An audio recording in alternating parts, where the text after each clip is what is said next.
নমস্কাৰ মৰমৰ ছাত্ৰ ছাত্ৰীসকল এতিয়া আমি আহিছো 3 নম্বৰলৈ খালি ঠাই পূৰোৱা বিতৰ কালি a = pi r²।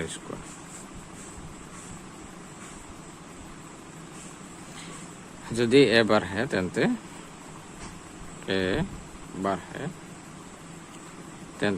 r = 8। আমাৰ এটা সমীকৰণৰ বাওঁফালৰ ৰাশি যেতিয়া বাঢ়ি যাব সোঁফালৰ ৰাশি বাঢ়িব। আমাৰ a বাঢ়ে a বাওঁফালে বাঢ়ি গৈছে তেতিয়া আমাৰ r2 কি হ'ব বাঢ়িব। যদি r কমে এতিয়া সোঁফালৰটো কমি গৈছে সোঁফালৰ ৰাশি তেতিয়া বাওঁফালৰ ৰাশিটো নিশ্চয় কমিব।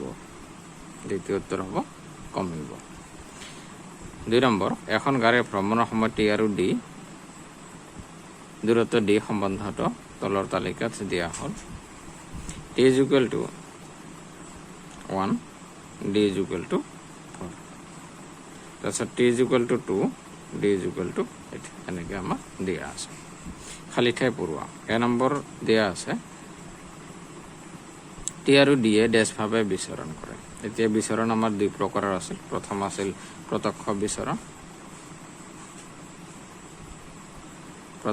বিচৰণ আৰু দ্বিতীয়তে আছিল পৰোক্ষ বিচৰণ।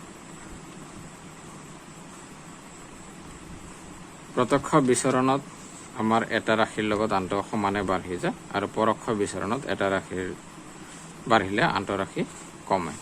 এতিয়া আমি চাম t আৰু d ডেছভাৱে বিচৰণ কৰে। টিৰ মান যেতিয়া 1 হৈছে ডিৰ মান তেতিয়া আমাৰ কি হৈছে 4 হৈছে। টিৰ মান বাঢ়ি গ'ল 2 হ'ল ডিৰ মানো বাঢ়ি গৈ 8 হ'ল। এতিয়া টিৰ মান 3 হ'ল ডিৰ মান বাঢ়ি গৈ 12 হ'ল। এতিয়া আমি এটাৰ লগত আনটো সমানে বাঢ়ি গৈ আছে এটা অনুপাতত বাঢ়ি গৈ আছে। গতিকে আমাৰ t আৰু d প্ৰত্যক্ষভাৱে বিচৰণ কৰিব। নম্বৰ হ'ব প্ৰত্যক্ষ বিচৰণ। b number t = 6 t = 6 d = কিমান হ'ব?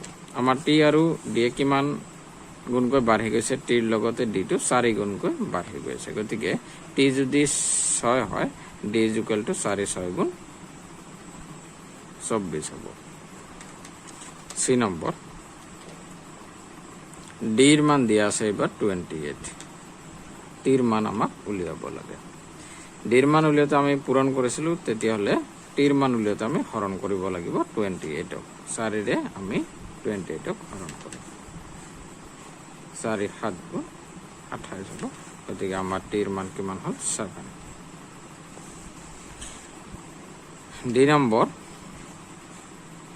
ডিৰ মান 36 হ'লে টিৰ মান আমাৰ এবাৰো কি কৰিব লাগিব হৰণ কৰিব লাগিব 4ৰে। 4 পূৰণ 9 4ৰে যদি 36ক আমি হৰণ কৰোঁ 9 বাৰ যাব 4 × 9 = 36। আমাৰ অপশ্যন হ'ব উত্তৰ হ'ব 9। 4 নম্বৰত আছে যদি p proportional to q p আৰু q টো সমান অনুপাতত আছে p যদি 6 হয় q টো আমাৰ 30 হয়। এতিয়া কিমান গুণ 30 হ'ল 6 × নিশ্চয় 5 গুণ হ'ল 5 গুণ 30 5 গুণকৈ বাঢ়ি গ'ল। পিৰ মান এবাৰ 2 দিছে পিৰ মান 2 হয় তেতিয়া কিৰ মান 2 পূৰণ 5 কৰা কিমান হ'ব 10। অপশ্যন আমাৰ চি। 5 নম্বৰ তলৰ তালিকাখনৰ খালী ঠাইত y ৰ মান কিমান হ'ব? এতিয়া তালিকাখনত দিয়া আছে x = 1 y = 32 তাৰপিছত 2 তাৰপিছত 16 তাৰপিছত আমাৰ 8 1 × 32 যদি কৰোঁ 32 হ'ব। 2 × 16 কৰিলে আমাৰ 32 হ'ব। 4 × 8 32 হ'ব। তেতিয়াহ'লে 8 × কিমান হ'ব 8 × 4 হ'ব। আমাৰ অপশ্যন চি নম্বৰ। আজিলৈ এইখিনিয়ে মৰমৰ ছাত্ৰ ছাত্ৰীসকল ধন্যবাদ।